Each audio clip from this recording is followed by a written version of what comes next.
What's up, y'all? It's Kenny Cummings here, and I'm joined with my good friend, hip hop artist from Richmond, Kentucky. Just last month, he released an album entitled Fall Music. I met this man at Lawrenceburg, Kentucky for Hype the Rappers album release show, and he performed that night. And anyone that's cool with Hype the Rapper, I gotta be cool with this guy too. So Right, joining right. me at this time, he goes by the name of Gone. He's with me right now. What's good, man? What's up, man? How's it going? I'm good, man. Thank you so much for being on the show. Thanks for having me, man. It's good to be here. Good to Yeah, be here. so absolutely. So I, as I pointed out, met you, Lawrenceburg, Kentucky, um, Absolutely. and it was a good night, good Yeah, I had a times, blast, man. That was a great and show.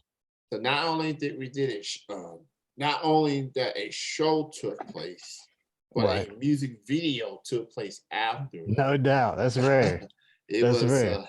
so shout out to Hybrid, shout out to Lomando Carter, Brandon No doubt. Justice, Yeah. Shooter McGavin, and Justin Absolutely. Shepard. We are both in that fantasy music video that Hybrid did. So that should be coming out Nice. sometime soon. You are a labor mate of his. Uptake. We Yes, sir. definitely talk about that. But first things first, man, just how did you get into hip hop? How did it start off for you? Man, music for me really started more with the guitar, I'd say. Like as when I was young, I really got into like grunge music. That was really what was popping at the time, like Nirvana and Pearl Jam and all that stuff. So I was really like hungry to like play music. I remember this dude, Clint Eastep, that went to high school with me, rest in peace. He I remember he brought his guitar and like played in front of my art class one time. It was like the most mind-blowing shit to me ever. It was just like it's like, hold on, man. This dude's got like the voice of an angel. He's playing all this on his own, and he probably was 14, 15 years old. He also had a band. So they performed at school that year, really inspired me, made me motivated to learn an instrument, like get involved with other people who play music. So we kind of got a little band together in high school and we would play little shows around at parties and whatever was going on. And then I would meet people in other bands, and eventually these guys from Lexington and Berea in a band called Deep 13, they approached me at one of my shows and asked if I wanted to uh, fill in for them on guitar because they were having some little issues and needed a new member. So I played with them, and that's where I really got introduced to like doing live shows and a little bit of touring and doing some studio stuff. And from that point, we was just nothing but like punk music for several years. Then it got harder and harder for everybody to show up for practice. And I'm wanting to make music. I can't get everybody together to jam. So I started doing hip hop beats. I start writing my little stuff. Like the first song I ever did was actually was like on the B side of this tape we recorded. And it was like just like my freestyle. Like that was the whole B side of the tape was just like a song I had wrote. And then when we stopped playing, it was basically just dedicated to it full time. I kind of invested in some studio equipment, a drum machine, and just having people over, writing music, just having fun, man. It kind of just turned into going out doing shows. And, I guess I probably took it more seriously than a lot of the people I initially started out with. But, Richmond, Richmond's always been that thing. I've seen so much talent come out of Richmond, and there's just so little place to showcase it around here. It's artists around here have had a real tough time. Like First Street, they basically shut everything down on First Street, and that's where like 100% of the live music I watched growing up in Richmond was like at First Street.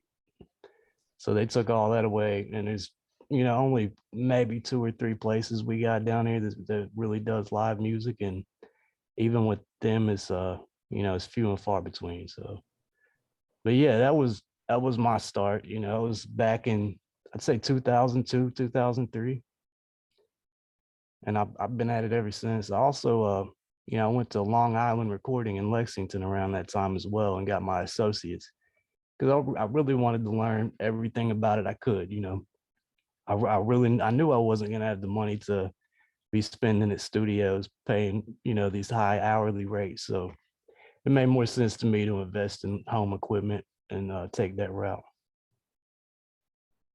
You definitely had quite the journey. For Going sure. from being in the band and to pursuing solo, um, doing beats, now being a full-fledged hip hop artist, and you definitely, you definitely got you definitely have that passion, Oh, and it absolutely. definitely resonates from the bands and now being a solo act and from what I've seen in Lawrenceburg last month, you got some substance in your music, and I could definitely tell. You gave me Thank a you, man. copy of the Fall Music album. I think it was released on the exact same day of Hybrid's album release. So Right. you Well, know, I actually dropped fall music. I think Halloween is when oh I okay, initially had dropped it. That was the first time I performed anything off of it, though. So, in a way, yeah, it was like a debut for that for sure. oh okay, I got you.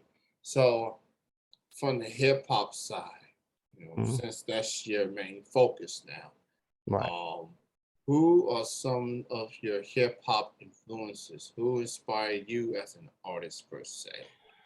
Oh man, there's so many. I want to say initially, it was probably Wu Tang that really caught my attention and made me look for other artists. I would say that's really it really opened my eyes to a whole nother side of hip hop that I was unfamiliar with.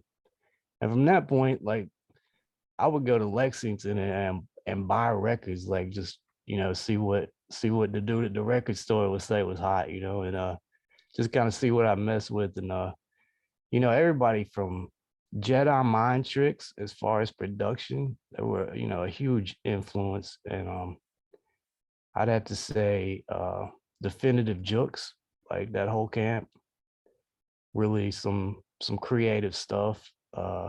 Copyright lyrically, I would say is one of my biggest influences with the metaphors and just the punchlines and stuff. Like, dude is just crazy with it. Like, he just writes those verses you could listen to like 20 times and you're still picking up on new stuff. It's just so intricate. So I would say copyright is one of the bigger ones. And also, Sean Price from Duck Down from Helter Skelter. He was lyrically killing it, RIP to Sean Price. Also, specifically from the Wu, I want to say like Hellraiser. He was one of my bigger influences from them. His particular style that he went with. But yeah, I really dug the whole underground sound. Like the not just the East Coast vibe, but even West Coast, like hieroglyphics. Like I was bumping 93 till infinity forever back when we were skateboarding. That was such a dope track, man. So yeah, it's just that whole underground stuff, man. Like anybody that was really putting it down, like mid to late 90s, early 2000s underground, like just that heavy raw, that boom bap sound. That's really what inspired Long live the boom bap sound, indeed. It's me. just, For sure. it's that beat style per se doesn't get enough attention as Not at far all. as mainstream commercialized hip hop per se. And I'm guilty. I listen to stuff on the radio here and there. But when Oh I'm yeah. at home, on my own, minding my own business, not bothering nobody, Right. I will listen to some boom bap. Oh I yeah. will listen to some Wu Tang, some Oh yes, Mob sir. Deep, some It's some wonderful, man. DJ Quick or whatever. Just whatever, Hmm. whatever. Just got beats that's really gonna make you listen to the lyrics. That's really gonna make you think. Right. Yeah. And it it resonates. And so I like the boom bap style. Forever, I will love the boom bap. Right. Um, Yeah. so let's talk about the album, Fall Music. As you pointed out, it was released on Halloween of last year. You performed songs off that album in person for the first time in December. To talk about the whole process of working on this project and what made you call it Fall Music. Man, fall music is kind of the project I always wanted to do. It's just I can't tell you how many times I started to work on fall music and would get a couple tracks in on it, and somewhere along the way I get sidetracked. The music would start sounding different, like it just never came together, right? Yeah, And I really sat down over the past year and just took the time, and it came out so effortlessly, man. It's like took probably 3 months out to sit down and really write to it and record and fall music. I called it fall music because it really has that fall vibe to it. Like it's really focused heavily on growth, like a metamorphosis and like change, like almost such a focus on change is like to implement like death and rebirth. Like it's such a deep thing. It's not just emotional. It's kind of dark in a way too. You know what I'm saying? But yeah, I wanted every track on it to be about specific things, and I really did a lot of things different with my writing on this one. Like for example, song structure was something I'd wanted to focus more on with this album. Like I'd done so many things. It's just like there was 16 bars in a hook. You know what I'm saying? 16 bars in a hook, and this time I really wanted to like let's do a bridge here, or maybe a pre-chorus here, or like a bridge after the chorus here. Just like add some more structure to the songs. Maybe do a little simpler, like instead of doing the long verses, like shorten the verse from a 16 to a 12 and add another little, a rhythmic cut in there. It was just a lot of experimentation and playing around, and basically just from everything I came from to what I am now. It's basically because for me it came down to, are you willing to change, or do you want to be in the ground? You know what I'm saying? Because that's what it was. It was change or say goodbye to everybody because I wasn't gonna be here no more. So it was I really talked a lot about stuff on this album that I probably hadn't addressed on any other album, just out of necessity, I suppose. But yeah, it was a really intricate process, and it happened really easy. And the production was another thing I was really focused on. And I gotten a lot of stuff from this dude in California, Daniel Cruz. Shout out to him. And also there's a couple joints on there from Boomerang Kid too. Shout out to him. And it just, it all had that sound to it. It's not too dark, but not too poppy, just the right vibe I was going for, and just stuff that brought my pen game out. You know what I'm saying? Like if I listened to it and it got me writing real quick, like I was on it. And if it had the sound I was looking for, and it all just kind of came together. I was initially gonna make it like 9 or 10 tracks, and the writing process was kind of so easy and effortless. Like I was, looking at 17 or 18. I shortened it to 15 like at the last minute. So yeah, it was an awesome experience, man. And yeah, I didn't get to work with some people I normally work with on this one, but I did get to work with Trey. Shout out to him. He usually comes through for me on my albums, on at least 1 or 2 tracks. And also Hybrid, shout out to Hybrid. He came through on the track Shining on there. It's like the track before the final track on there, which is a really dope track too. So yeah, I wanted to get Shooter on there, and that was one of those things where uh, he had the beat, and it was just a lot of last minute stuff came up, and he wasn't able to get to it before the drop date. So You'll probably hear him on my next album Yeah, shout out to Shooter. for sure, for I sure. chatted with him earlier this month, first show of the new year. He's Great definitely, dude, man. genuine good dude. Not only is he talented hip hop artist, but he's quite the host. Oh, So, no doubt, man. He is so if you he's need he's a somebody to performer, dude. host, yeah, and if you need somebody to host your event, Hey, he can get the club party party, started for you. He can get or it going, man. If you if you need need somebody somebody to to host your, shoot, has post got you. wedding, he can host literally anything. Like if if you're a married couple and you need someone to host that Whatever. after party, He's got you. he got you. Yeah, he does. So so shout out to Shooter. So Trey and Hybrid is on this album, Fall Music. One of my favorite songs on the album is track number 2. It's called Okay, Active yeah, active Duty. duty, yeah. And there's a certain voice that's on there. You may know him as Sylvester Stallone No doubt, from yeah. the movie Rocky. I don't Yes, remember sir. what Rocky movie. I was probably the last one that he did. And he was in a scene talking to somebody, give him a pep talk. Oh yeah. So trying Giving to him the like business. give him the Trying to business encourage him, man. person. Yeah. Yeah. So just talk about that particular track and what made you decide to put that particular Sylvester Stallone's um moment on this particular track. Yeah, that was really crazy how that happened because for some reason, just listening to that beat, I was like, I think I want to put a sample or something on it. I had no idea what I wanted to put on there. I knew what my lyrics were to the song, so I knew what I wanted it to be about. So I went on YouTube and I just typed in movie quotes or something like that, and it's like the first thing came up was that particular sample. So when I played that, I was like, yo, this is the one right here.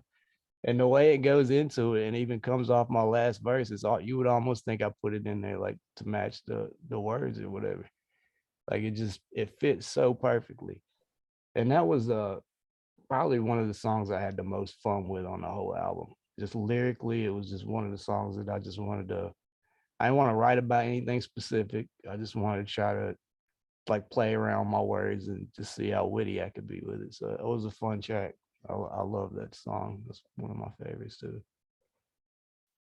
Yeah, and just after your last verse, man, like Sylvester character Rocky, famous Rocky Balboa, man, like you're gonna go through life, man. You gotta be willing to take the hits. That's it. You know, That's it, man. it's quite the metaphor. We all taking the punches, man. It's Yeah. not like he says. It's not about how hard you can hit. It's about how hard you can get hit. Because to me, I think one of the bigger keys in success is longevity. I see so many people come out, they get the quick money, and the money goes so fast, man. I've had the quick money. I've seen it come and go, and the past 5 6 years of my life has just been I want something that I can hold on to. Like I want something I'm gonna have to put in 10 years of work to get. You know what I'm saying? I don't want to put in a year of work and just reap the benefits for a few months. Like I'm really trying to put in everything I got for a solid 10 years, 15 years, see what I can come out with. So yeah, it's about taking those shots, man. Because if you put yourself out there, like you're gonna get smacked down, man. It's just like that. That's how the world is. Because there's so much competition in everything you do, not just in hip hop. Which is one reason I love working with Hybrid and everybody. Is like there's no sense of competition. It's just like fun. Like writing is so easy. Everybody's appreciating each other's craft. I love that. But when you put yourself out there in the world, like there's gonna be people that hate on you, man, don't understand what you do. And a lot of times it's just they're gonna hate on anything that's different. They got in their head their idea was dope, and anything that goes against that's just like, all right, well, I ain't messing with that because dudes talking about something I don't understand, Like I've submitted some music to people and they play my stuff and they're like, oh, what is dude talking about? You know what I'm saying? Like that's cool, because I wasn't talking to them anyway. So that's one thing about taking the hits, dude. I know a lot of people that take stuff to heart so bad, man. They could have 100 dope comments on a video and one person say something bad, Sauce that man, one. and they riding the one comment. I'm like, man, don't even. That's not who you did the music for, man. You ain't gonna hit everybody. So Yeah, that's just life in general. Um, you're not gonna be able to please everybody.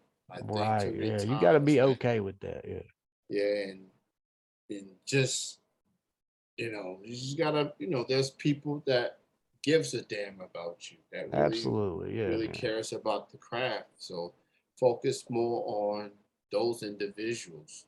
Whether it's Yeah, I tell everybody, fans. man, there is a like there is a target audience for everything, man. I don't care how crazy the music people does, whatever. Like you name it, there's a crowd of people that loves it, man. You just got to find out how to hit that target audience, Yeah, no matter absolutely. what, you'll get through to it. Like you keep pushing your music out there, and it's gonna, people are gonna find it because the people that want it are gonna be out there looking for it. So Yeah, so check out this album for Gone, Dub Tape no doubt. Records. It's called Fall Music. It just came out Halloween of last year. It's out on all the platforms. Go check it out. Oh yeah, Um, also want to plug my other thing I do, which is Gone Catastrophic. That's me and my homie DJ Catastrophe, aka Kaz Connery. He's from out in Colorado. Me and him started working together back in 2013. And we just kind of put our little names together and came up with Gone Catastrophic. He does all the production. I do all the writing to it, and we kind of work together on the mixing part of it. But he adds DJing into. We're working on something right now, but we actually have two albums that are already out. One, the first Gone Catastrophic, is available now on Bandcamp, or you can get Gone Catastrophic 2. It's on Spotify, YouTube, all the major streaming services. So, but yeah, that's awesome. something else to look forward to. Is a project from me and him. So okay, so you already got some new music in the works. No doubt, for sure. From solo music from you, and then you and Gone Catastrophic. So you ain't slowing down. No, sir. Nah, it's Not it's full speed 2022, man. full speed. And Hybrid, he's got the dub tape radio Big shout going. out to Dub Tape, Hybrid, the Congrats. whole camp, Shooter, And Cass Connery, Trey, everybody, and so he's playing underground hip hop music, including music from Gone, because that's label based. Got to do that. That's it, man. That's a Yeah, sure that's a sure thing right there. So for so sure. great chatting with you, man. Yeah, same Thank you here, so man. Thanks much. for having me through, man. Pleasure. And where can they catch you on social media? And you can find me, just look at Gone. If you can't find me with at Gone, try at Gone Science. That's GONESCIENCE. It's at Twitter. I'm mainly active with Twitter, YouTube. Uh, I've got a Facebook page. Those are the three biggest ones. I do more with Facebook and YouTube really than anything, but I try to interact with Twitter as much as I can. Well, great having you on the show, man. Looking forward to the new music. No Until doubt, no then, doubt. check out the fall music album from Gone. It's on all the platforms right now. And well, we'll keep in touch, man. For And sure, thanks man. For again. sure. Continued success, and have a great rest of the year, man. Yeah, peace, man. Absolutely. All right, that was hip hop artist Gone out of Richmond, Kentucky.